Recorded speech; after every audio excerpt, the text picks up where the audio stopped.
सभी को जय यीशु, प्रेज द लॉर्ड। आप सबके अंदर विराजमान परमेश्वर को मेरा प्रणाम। परमेश्वर भला है, उसकी करुणा क्यों सदा की है? परमेश्वर सदा का, इसलिए करुणा भी सदा की है। ये आजकल हम जिस भी वातावरण से गुजर रहे हैं, बहुत लोगों को हम देख से सुनते हैं परेशान हैं, बोलते हैं ना लोग, क्या है यहाँ? परेशान है। कोई कहता है बच्चों से परेशान हूँ, कोई कहता है घर से परेशान हूँ, कोई कहता है पैसे से परेशान हूँ, कोई कहता है काम से परेशान हूँ, कोई कहता है मैं खुद से परेशान हूँ, कोई कहता है मेरी कोई समझ में नहीं आता। सुनते ये बातें, ये आम बातें हैं जो हम लोग सुनते चले आ रहे हैं, हमारे आसपास ही चलती रहती है, घर में, आस पड़ोस में, काम पे, हर जगह ये बातें हमारे जीवन में सुनने को हमें मिलती हैं कि कुछ समझ में नहीं आता, हम क्या करें। हालेलुया। ये परिस्थिति क्यों आ जाती है, हमें ये सोचना है, ये परिस्थिति में हम क्यों पहुँचते हैं। इतना व्याकुलता हम वचन के द्वारा देखेंगे कि इतनी व्याकुलता हमारे जीवन में कैसे आ जाती है। ऐसी परिस्थिति में हम लोग ऐसे शब्दों का उच्चारण हर समय हम क्यों करने लग जाते हैं, क्यों बोलने लगते हैं इन बातों को कि मेरी तो कुछ समझ में नहीं आता, मुझे कुछ पता नहीं, मैं क्या करूं, मैं तो बहुत परेशान हूं, हमेशा से जिंदगी ऐसी चली आ रही है। ये बातें हम अक्सर सुनते हैं ना। तो हम वचन के द्वारा देखें, वचन संहिता की किताब 42 में 5 साम 42:5, हे मेरे प्राण तू क्यों निराश है। वचन कहता है, वो कहता है कि अपने आप से ही पूछ रहा है वो परमेश्वर का सेवक से, जो परमेश्वर का जो सेवक है, स्वयं से प्रश्न कर रहा है, हे मेरे प्राण तू क्यों निराश है और भीतर ही भीतर तू व्याकुल क्यों है, परमेश्वर पर ही आस लगाए रहे। है ना।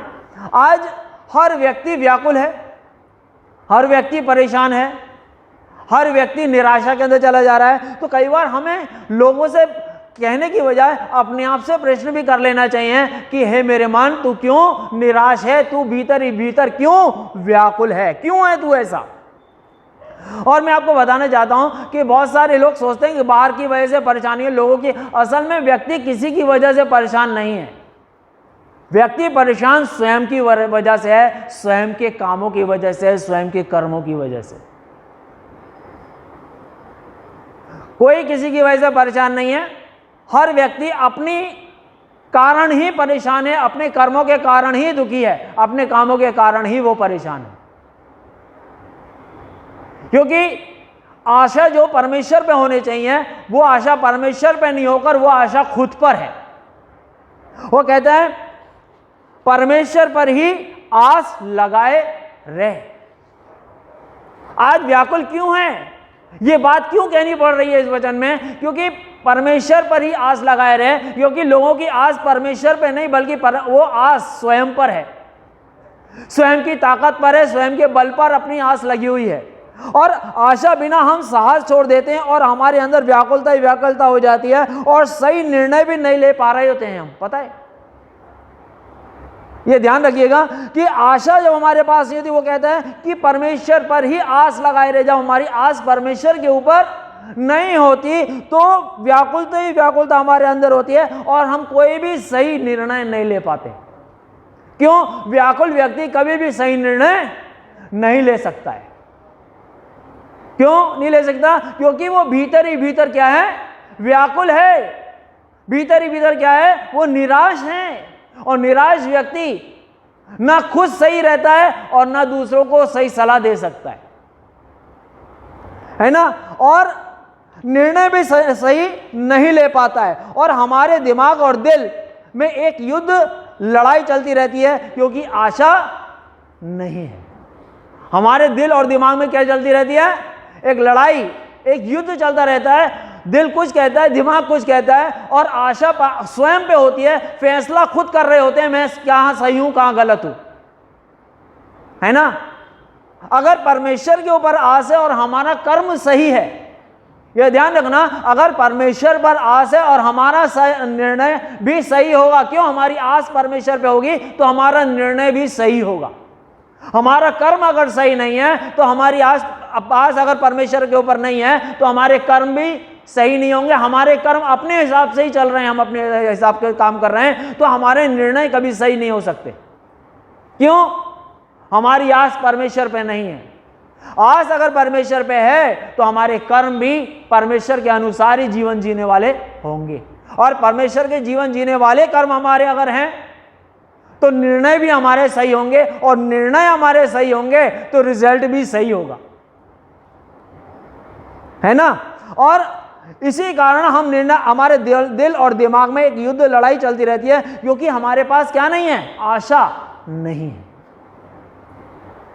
हम अपने पे आशा रखे हुए हैं, इसलिए हम निराश जल्दी हो जाते हैं, व्याकुल जल्दी हो जाते हैं। अगर हमारी आस परमेश्वर के ऊपर है तो हम निराश नहीं होंगे, व्याकुल भी होना हमारे लिए इतना आसान नहीं होगा, और हमारे कर्म को भी हम देखेंगे। लेकिन जब हम निराश और व्याकुल होते हैं तो हम कौन से कर्म को कर रहे होते हैं, कौन से काम कर रहे होते हैं, कैसे जीवन जी रहे होते हैं, उस पर हम भी ध्यान नहीं दे रहे होते। क्यों? हम व्याकुल और निराश हैं। और निराश व्यक्ति किसी को कुछ अच्छा देता है क्या? क्या देता है? निराशा ही देगा ना। जिसके पास जो होता है वो वही देता है ना। वचन कहता है कि परमेश्वर पर ही आस लगाए रहे। जब मन ही इधर उधर घूम रहा है तो परमेश्वर पर आस कैसे लगेगी? पवित्र शास्त्र में लोग पढ़ते हैं और पढ़ के बार बार एक ही बात बोलते हैं, शैतान ने मन में डाल दिया, शैतान ने ऐसा कर दिया। अरे शैतान ने कुछ नहीं कर दिया, आपके अंदर ही, मैं आपको बताना चाहता हूं, आप पवित्र आत्मा का मंदिर हो, परमेश्वर का मंदिर हो, और परमेश्वर कहता है मैंने अपने स्वरूप में तुमको रचा है, मेरे स्वरूप में तुम हो। जब परमेश्वर के स्वरूप में हम हैं तो शैतान के नाम इतनी बार क्यों लिया जा रहा है? और वचन कहता है परमेश्वर पर आस लगाए रहे। जब मन इधर उधर घूम रहा है तो परमेश्वर पर आस कैसे लगेगी? परमेश्वर पर आस लगे तो इसके लिए जरूरी है हमारा स्थिर होना। परमेश्वर पर आस लगे इसके लिए क्या जरूरी है? हमारा स्थिर होना, है ना। और स्थिर हम कैसे होंगे? जब प्रभु में मन लगेगा। मन कैसे लगेगा? जब उसका भजन करेंगे। भजन कब होगा? जब हम प्रभु की ओर ध्यान लगाने का प्रयत्न करेंगे। और जब हम ध्यान लगाने का प्रयत्न करेंगे और कोशिश करेंगे उसका भजन करने की, उसका सुमरन करने की, उसकी स्तुति करने की, उसके साथ समय बिताने की, तब हमारा मन स्थिर होगा। हमारा मन किस पे लगा हुआ है? समस्याओं पे लगा हुआ है, बातों पे, दूसरी बातों पे लोग हमसे क्या बोल रहे हैं उन बातों पे हमारा मन लगा हुआ है। परमेश्वर हमसे क्या बोल रहा है उस पर हमारा मन नहीं लगा, इसलिए व्याकुल है, इसलिए हम निराश हैं। क्यों? क्योंकि परमेश्वर ने जो बोला उस पर हमारा ध्यान नहीं है, लोगों ने जो बोला उस पर हमारा ध्यान ज्यादा है, और हमारा ध्यान लोग जो बोल रहे हैं उसके ऊपर ध्यान ज्यादा है। इसके लिए हम क्या बोलते हैं? हमारी तो कुछ समझ में आ ही नहीं रहा, हम क्या करें। और आप ध्यान रख लीजिए कि व्यक्ति की सलाह आप जब लेते हैं उस सलाह को भी परमेश्वर के सामने लाके रखना जरूरी होता है, क्योंकि व्यक्ति कोई भी परफेक्ट नहीं है।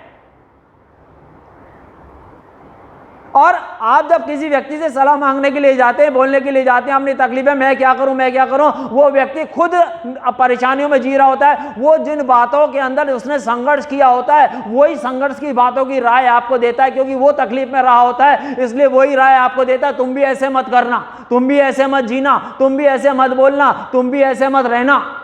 क्यों? क्योंकि उन बातों में उसने संघर्ष किया होता है, और जिस बातों में उसने संघर्ष किया होगा वो उस विषय में आप अगर राय मांगने के लिए जा रहे हो तो वो राय आपको सही सलाह देगा क्या? आप पहले ही निराश थे, आप पहले ही व्याकुल थे, आपके अंदर और निराशा और व्याकुलता आ गई। क्यों? क्योंकि आपने मनुष्य की बातों पर आशा लगा के रखी, बातों पर लगा के रखी, तुम ऐसा करो। इसीलिए परिस्थिति क्या हो जाती है, जब बहुत लोगों की सुनने लग जाते हैं ना, तो नतीजा क्या निकलता है? नतीजा निकलता है कि हमारी जिंदगी एक बांस की तरह, मैंने बोला ना बांस। क्यों? वो व्यक्ति बार बार बुराई का रास्ता अपना रहा होता है, बार बार दूसरों को चोट पहुंचाने की कोशिश कर रहा होता है, बार बार लोगों को तकलीफ देने की कोशिश कर रहा होता है, बार बार अपने आप को आगे बढ़ा के सामने वाले को नीचा दिखाने की कोशिश कर रहा होता है। क्यों? क्योंकि परमेश्वर पर उसकी आशा नहीं है। इसीलिए एक व्यक्ति चोट खाने के बाद में भी बार बार वही गलतियां कर रहा होता है, बार बार वही काम कर रहा होता है, बार बार वही दूसरों को नुकसान पहुंचाने की, नीचा दिखाने की कोशिश में लगा होता है, ताकि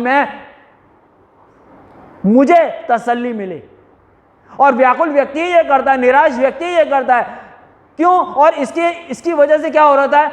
कर्म सही नहीं है इसलिए हालात भी सही नहीं है, हालात सही नहीं है तो आशा परमेश्वर पे नहीं लग रही, आशा परमेश्वर पे नहीं लग रही, भजन सही से हो नहीं रहा, स्तुति सही से हो नहीं रही, वचन को सही से समझ नहीं रहे,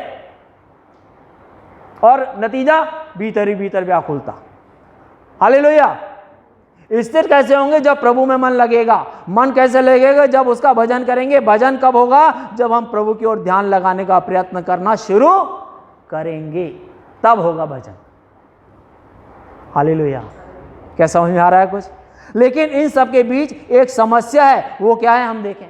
इन सब की बातों के बीच में भी एक समस्या है, उसको भी हम देखें। भजन संहिता 44 में 6, साम 44 वर्स 6, ना तो मैं अपने धनुष पर भरोसा रखूंगा, ना मेरी तलवार मेरी रक्षा करेगी। क्या बोल रहा है प्रभु का सेवक? बोलता है मैं ना तो मैं अपने धनुष पर भरोसा रखूंगा, ना मेरी तलवार मेरी रक्षा करेगी। वो कहता है मैं अपनी ताकत पर भरोसा नहीं रखूंगा। मैं किस पर भरोसा नहीं रखूंगा? बोलो बोलो, ध्यान दो। मैं अपनी ताकत पर क्या करूंगा?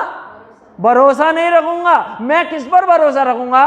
परमेश्वर पर, है ना। आज हम लोगों की समस्या क्या है? हमारी बुद्धि और हमारी खुद की समझ परमेश्वर से ज्यादा उस पर हमें भरोसा है कि नहीं? हमारी बुद्धि और हमारी समझ पर हमें परमेश्वर से ज्यादा भरोसा है। वो क्या कहता है? मैं अपने धनुष पर भरोसा नहीं रखूंगा। धनुष क्या करता है? धनुष का काम क्या होता है? तीर चढ़ाकर तीर छोड़ना, और जितने मजबूत धनुष होता है उतना तेज तीर जाता है। तो हम इतने होशियार हैं, इतने समझदार हैं कि हमारे दिमाग रूपी धनुष इतना मजबूत है कि उस पर नए नए तीर छोड़ते हैं। हम क्या कर रहे होते हैं? नए नए तीर छोड़ रहे होते हैं, नए नए तीर, और नई नई समस्याएं हमारे जीवन में आ रही होती हैं, नई नई निराशाएं हमारे जीवन में आ रही होती हैं। परमेश्वर पर आस नहीं रख रही होती, भरोसा खुद पर है। हाँ, और हमारी बुद्धि और हमारी खुद की समझ पर परमेश्वर से ज्यादा भरोसा और आशा लोग लगाए हुए हैं, इसलिए ईश्वर पर कम भरोसा कर पाते हैं। और आप ध्यान रख लीजिए, कई लोग क्या बोलते हैं? मन में शैतान ने डाल दिया, बोलते हैं ऐसा, मन में शैतान ने डाल दिया, अंदर शैतान आ गया। नहीं, ये सब बेकार की बातें मत बोला कीजिए। शैतान ने मन में डाल दिया, अंदर शैतान आ गया, नहीं। अगर शैतान मन में आ रहा है, अंदर अंदर सब कुछ डाल रहा है, तो परमेश्वर ने क्या किया? क्रूस पर ऐसे गए थे क्या वो? जब उसके कामों को नाश नहीं किया तो उन्होंने? अगर वो, आप क्यों मन में आपको ये लग रहा है शैतान आके बाहर डाल रहा है? आपने अपने मन को जो दिया था वही मन आपको वापस दे रहा है। आपने अपने मन में डाला था कि शैतान आपके मन में डालेगा, तो वही विचार आपको मन को तकलीफ दे रहा है कि शैतान ने मन में डाल दिया, और आपसे कोई बुरा काम हो रहा है, बुरा कर्म हो रहा है, तो आपके मन में एक एक्सक्यूज आ गया कि शैतान मुझसे करा रहा है, मैं नहीं कर रहा। समझ में आ रहा है? आपने अपने मन को ये ढाढ़स दिला दिया, आपने तसल्ली दिखा ली कि मैं कुछ नहीं करता, जो भी आता है शैतान डाल के करके जाता है, दुष्ट आत्मा आके करके जाती है। आप ध्यान रख लीजिएगा, प्रभु बोलता है अल्फा मैं हूं, ओमेगा मैं हूं, शुरुआत मैं हूं, अंत मैं हूं। तो शैतान बीच में कैसे आ गया? बताओ, आया क्या? शुरुआत और अंत के बीच में कुछ आ सकता है? शुरुआत भी प्रभु, अंत भी प्रभु। जब उसके साथ आ गया तो शुरुआत में भी वो है, अंत में भी वो है, और बीच में भी वही है। हालेलुया। ध्यान दो, आपका मन आपसे वही बात कह रहा है जो आपने अपने मन से कहा है। आपने अपने मन को जिस चीज की आदत डाली है, वही मन आपको वापस दे रहा है। आपने अपने मन को बचपन में सिखाया गया कि अंधेरे में भूत होता है, तो आपने अपने मन में वही बात डाल के रखी कि अंधेरे में भूत होता है, तो आप उस अंधेरे से डरना आपने, क्योंकि आपके मन में वो डाला गया है। आपके मन में यह बात नहीं डाली गई परमेश्वर उजाला है और कोई भूत तुझे छू नहीं सकता है, कोई भूत होगा नहीं, तेरे करीब आ नहीं सकता है, क्योंकि तू परमेश्वर का स्वरूप है। हेलो, आपने डर अपने अंदर डाला है, और वही बातें आप अपने बच्चों के अंदर डालना है, वही बातें आप अपने मन का। आप कोई भी काम करते हैं, काम करने से पहले आपके अंदर एक सवाल आ जाता है कि मेरा तो कोई काम सफल होता नहीं, आशा आपकी खुद पे लगी है, मैं कर्म करूंगा, ये काम तो कभी सफल होगा नहीं। तो शैतान आकर बिगाड़ देगा, दुष्ट आत्मा आकर बिगाड़ देगी, जादू टोना कोई करके बिगाड़ देगा। मैं भी पहले इन्हीं बातों को सोचता था, लेकिन मैंने एक चीज सोची कि अल्फा भी यीशु है, ओमेगा भी यीशु है, शुरुआत भी यीशु है और अंत भी यीशु है। परमेश्वर ही शुरुआत है, परमेश्वर ही अंत है और बीच में उसके मैं हूं। तो कोई दुष्ट आत्मा, कोई शैतान, कोई व्यक्ति, कोई चीजें, कोई जादू टोना मेरा कुछ बिगाड़ नहीं सकता। हेलो, आपने अपने मन को समझाया है, आपने जो बातें अपने मन के अंदर डाली हैं वही चीजें आपको लौटकर मिल रही हैं। आपने कहा है कि आप अच्छे नंबरों से पास नहीं हो सकते, तो आपने अपने मन से अपने आप से कहा है, अपने मन में डाला है कि आप पास नहीं हो सकते, इसलिए आप पास नहीं होते। आपने कहा कि मैं अच्छे नंबरों से पास होऊंगा, मैं पढ़ाई कर पाऊंगा, मैं चीजें कर पाऊंगा, क्योंकि आपके अंदर वो जो आप परमेश्वर के स्वरूप में होते हुए आप अच्छा काम नहीं कर सकते। परमेश्वर अच्छा काम करता है, आप नहीं कर सकते हो। तो क्यों निराश, क्यों व्याकुल? कौन सी सफलता को देख रहे हो आप? बाहर जो दिखाई दे रही है, सबसे पहले तो सफलता आपके अंदर दिखाई देनी चाहिए, आपके अंतरात्मा में दिखाई नहीं देनी चाहिए, आपके मन में दिखाई देनी चाहिए सफलता। आप जब अपने मन को जीतोगे तभी सबसे पहले आप अपने मन को जीतो, अपने आप को जीतो, उसके बाद में किसी और को जीतने की कोशिश करना, बाद में कामयाब होने की कोशिश करना। पहले कामयाबी आपसे अपने से शुरुआत होती है। आशा परमेश्वर पे होगी, भजन परमेश्वर का होगा, तो आपकी आशा परमेश्वर पे होगी। और आपको मालूम, और मैं आपको एक चीज बताने चाहता हूं, अगर आप परमेश्वर से भी कहोगे ना, परमेश्वर तू मेरा बुरा कर, तो भी वो नहीं करेगा। क्यों? अगर उसे बुरा करना होता तो मेरी सारी बुराइयों को लेकर क्रूस पे गया होता क्या? हेलो, सोचो, अगर आप कहोगे भी बुरा कर, तो भी वो नहीं करेगा। कुछ समझ में आ रहा है? ध्यान रख लीजिएगा, ये दिल और दिमाग की लड़ाई चल रही है। मैं आपको बताने जा रहा हूं कि आपने जो दिया है अपने मन को, वही बातें आपको लौटकर मिल रही हैं। शैतान का नाम मत लीजिए, दुष्ट आत्माओं का नाम मत लीजिए। जब शुरुआत और अंत के बीच में एक ही है, जिसका नाम है ये परमेश्वर, और उस परमेश्वर में हम हैं। प्रभु ने क्या बोला? इस संसार से मैंने तुम्हें अपने पास बुलाया, तो हम परमेश्वर ने किसके बाद अपने उसके स्वरूप में हमें, इसलिए उसने अपने स्वरूप को अपने करीब लेके आया है। वो हम किसका स्वरूप है? परमेश्वर का स्वरूप है ना। तो परमेश्वर ने अपने स्वरूप को अपने करीब लेकर आया, बोला तू मेरे जैसा है, मेरे जैसा ही जीवन जीना है तुझको। लेकिन हम उसके जैसा जीवन नहीं जी के अपनी समझ का जीवन जीने लगे, इसलिए मन व्याकुल हो रहा है। आशा, यीशु की आशा किस पे थी? पिता परमेश्वर पे थी ना। उन्होंने क्या बोला? हे पिता, जैसे हम एक हैं वैसे ये भी एक हो।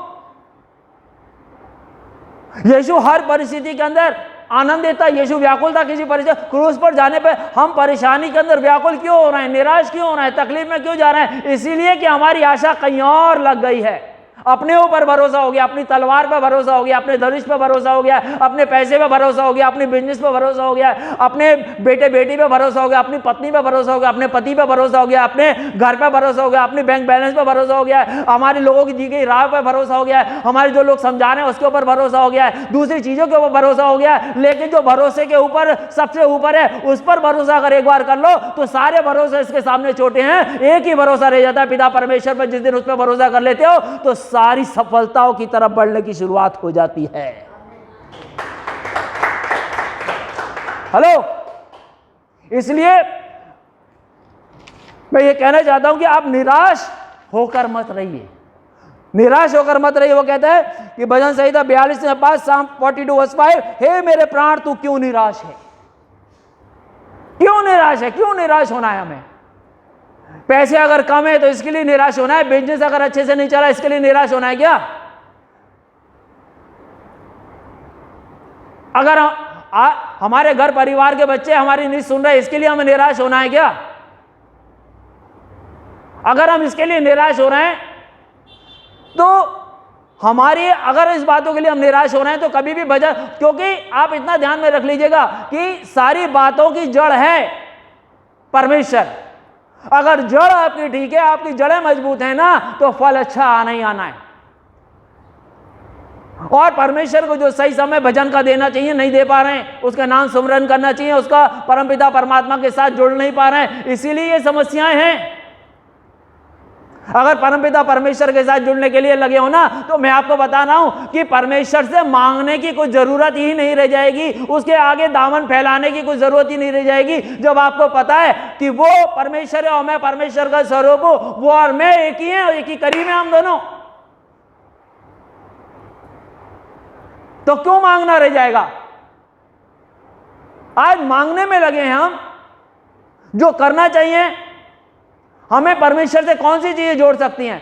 उसके भजन ही हमें उसके साथ जोड़ सकता है, उसकी स्तुति हमें उसके साथ जोड़ सकती है, उसका वचन ही उसके साथ जोड़ सकता है, हमारे कर्म ही उसे उसके साथ जोड़ सकते हैं। लेकिन हमारे कर्म क्या लगे लोगों पे, अगर ये सामने वाले के पास ये है, इससे मैं ये छीन लूं तो मैं सुखी हो जाऊंगा, इसको इसके जीवन से हटा दूं तो मैं सुखी हो जाऊंगा, ये मुझे मिल जाएगा, ये मुझे मिल जाएगी, ये पैसा मुझे मिल जाएगा, इसका घर मुझे मिल जाएगा, इसकी ये चीज मुझे मिल जाएगी, इसका वो मुझे मिल जाएगा, इसकी प्रेमिका मिल जाएगी, इसका प्रेमी मिल जाएगा, इसकी ये चीज मिल जाएगी, इसकी मुझे वो चीज मिल जाएगी। यानी कि दूसरों की चीजों पे अपनी खुशियों को बसा रखा है, दूसरों के जीवन पे, दूसरों की बातों के ऊपर खुशियां हमारी खुशियां हम ढूंढ रहे हैं, इसलिए कभी भी खुशी मिलेगी नहीं। क्यों नहीं मिलेगी? कि दूसरों की चीजों को छीनने की कोशिश कर रहे, खुशियां मिले। जो तुम्हारे लिए जो खुशियां परमेश्वर ने बनाई है, तुम्हारी जो खुशियां थी वो खुशियां तुम ले ही नहीं पा रहे। क्यों? क्योंकि दूसरों की खुशियों को छीनने की कोशिश में लगे। ये अगर हमें मिल जाएगा तो मैं खुशी हो जाऊंगा, ये अगर मुझे मिल जाएगा तो मेरे जीवन में सुख आ जाएगा। और इसीलिए एक जिंदगी बांस की तरह बनी रह जाती है, कितनी भी सूखी हुई जिंदगी हो जाती है, बस मांगते रह जाते हैं, मांगते रह जाते हैं, बोलते रह जाते हैं। मांगने की जरूरत रही कहां गई है? कई जगह पवित्र शास्त्र कहता है मांगो तो तुम्हें दिया जाएगा। किन लोगों को बोला है मांगो तो दिया जाएगा? जो जानते ही नहीं है परमेश्वर को वो लोग मांगे। जो परमेश्वर को जो ये जान ले कि मैं परमेश्वर का स्वरूप हूं, परमेश्वर का जो कुछ है वो तो सब कुछ मेरा ही है, और अगर मांग रहे हैं तो वो चीजें मांगने में लगे जो नाश हो जाएंगी। हर वो चीज मांग रहे हैं व्यक्ति, हर वो चीज मांगने की चीज चक्कर में लगा है जो उसको छोड़कर जानी है। हर उस चीज को मांग रहा है जो नाश हो जाए। अगर मांगना किस लिए पड़ रहा है कि हर उस चीज को समझ परमेश्वर के साथ अगर जुड़ी होती तो वो चीजों को के साथ हम जुड़ते जो अनंत हमेशा के लिए है, परमेश्वर हमेशा के लिए है, उसका प्रेम हमेशा के लिए, उसकी शांति हमेशा के लिए, आनंद हमेशा के लिए, दूसरों की। परमेश्वर ने इस धरती पर काहे के लिए भेजा? मनुष्य जन्म में क्यों हमें बनाकर अपने स्वरूप के अंदर उसने भेजा? इसलिए कि हम उसको पालें, परमेश्वर को पालें, उसको जान लें, परमपिता परमात्मा के साथ हम जुड़ जाएं। इसलिए मनुष्य बनकर इस धरती के ऊपर हम आए और यहां पर आकर सारे प्रपंचों के अंदर हम लग गए, सारे प्रपंचों के अंदर हम लगे हुए हैं। परमेश्वर को पाने के अलावा बाकी सब कुछ पाना है, जो सब कुछ नष्ट हो जाना है, सब नष्ट होने वाली। आज ये नष्ट होने वाली चीजें क्यों मांगी जा रही हैं? इसीलिए मांगी जा रही हैं कि परमेश्वर पर आशा नहीं है, खुद पर आशा है, सामान पे, सुख सुविधाओं के ऊपर आशा लगी हुई है। ये सुख सुविधा मुझे मिल जाए तो मैं सुखी हो जाऊंगा। आज मुझे एक बता दीजिए कि जितने लोग मुझसे पहले बोला करते थे हमें घर मिल जाएगा तो हम खुश हो जाएंगे, उनका घर भी बन गया, लेकिन आज उनसे पूछा जाए उनका वो खुद सुखी है क्या, तो अभी बोलेंगे अब तो ये परेशानी है, घर बन गया तो। प्रार्थना कर दो बच्चे की शादी हो जाए, बच्चे की प्रार्थना करी, परमेश्वर ने शादी भी हो गई, तो शादी होने के बाद में खुश सुखी है क्या? बोलते हैं अब तो बहू भी नहीं सुनती, उसके लिए प्रार्थना करो। प्रार्थना करे, वह प्रार्थना करे, उसके लिए संतान के लिए प्रार्थना कर दो, और बाद में संतान के लिए प्रार्थना हो रही है, संतान हो गई, तो संतान होने के बाद में बोल रहे हैं अब तो बहू और बेटा तो कहीं चले जाते हैं और बच्चे को हमारे पास छोड़ जाते हैं, सारे दिन उनको खिलाते रहो। अब आप दुखी हैं, अब हम प्रार्थना में हम कैसे आए? है सुखी क्या? हर उस चीज को मांग रहे हैं, हर उस चीज की डिमांड परमेश्वर के आगे रख रहे हैं जो छोड़कर जाने है। इसके लिए ध्यान रख लीजिए इस वचन को, हे मेरे प्राण तू क्यों निराश है और भीतर ही भीतर तू व्याकुल क्यों है? परमेश्वर पर आस लगाए रहे। आस लगा लीजिए परमेश्वर पे। और परमेश्वर पर आस कैसे लगेगी, इस बात पर ध्यान रख लीजिएगा। अब अगर परमेश्वर पर आस नहीं लगी है तो याद रख लीजिएगा दिल और दिमाग में लड़ाई चलती रहेगी और कोई भी सही फैसला आप कर नहीं पाएंगे।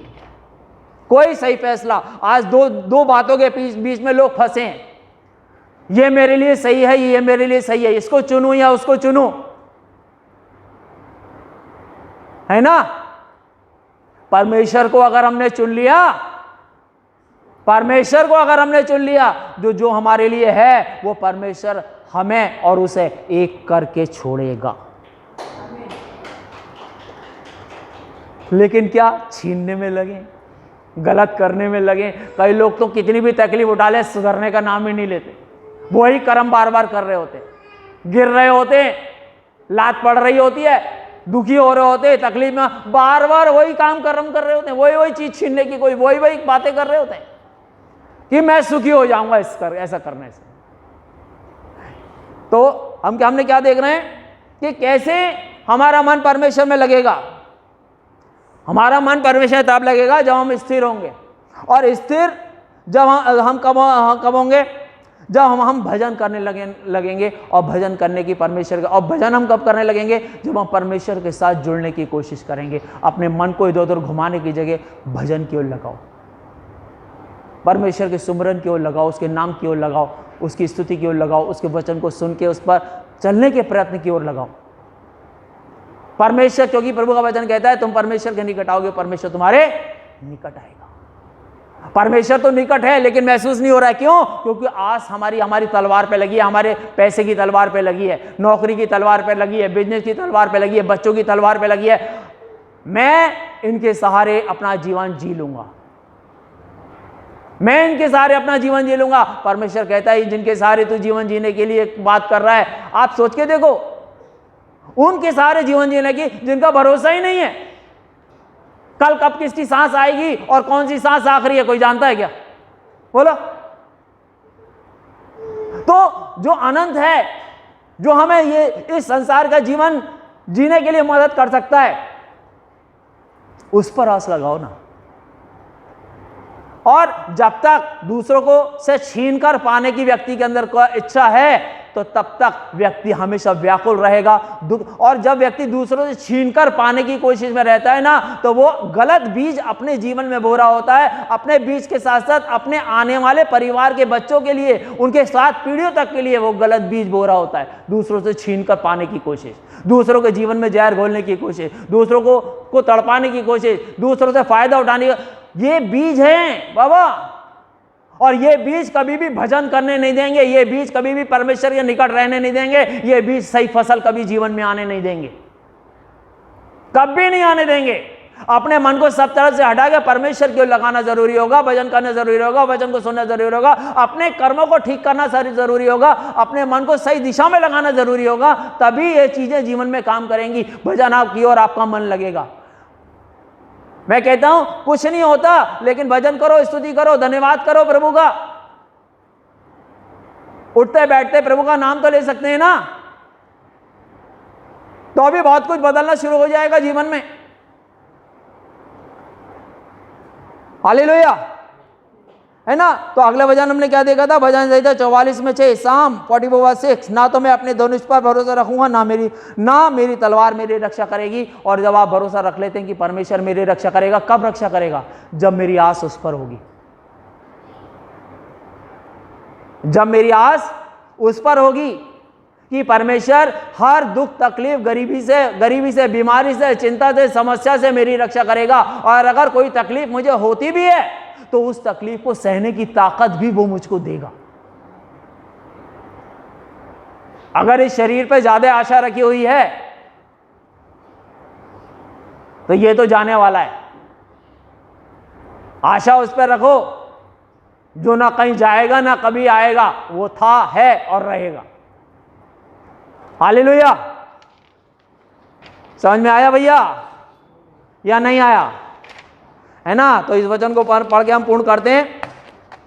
है मेरे प्राण तू क्यों निराश है और भीतर ही भीतर तू व्याकुल क्यों है? परमेश्वर पर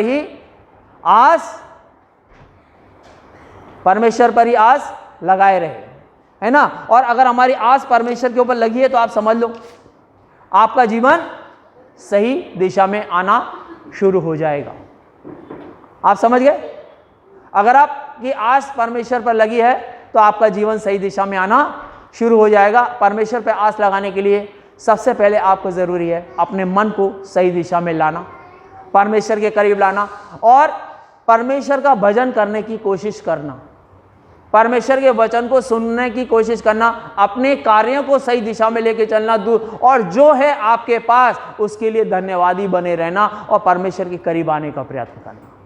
जब हम ऐसा करेंगे तो हमारी आस उन चीज़ों पर होनी चाहिए जो हमेशा हों।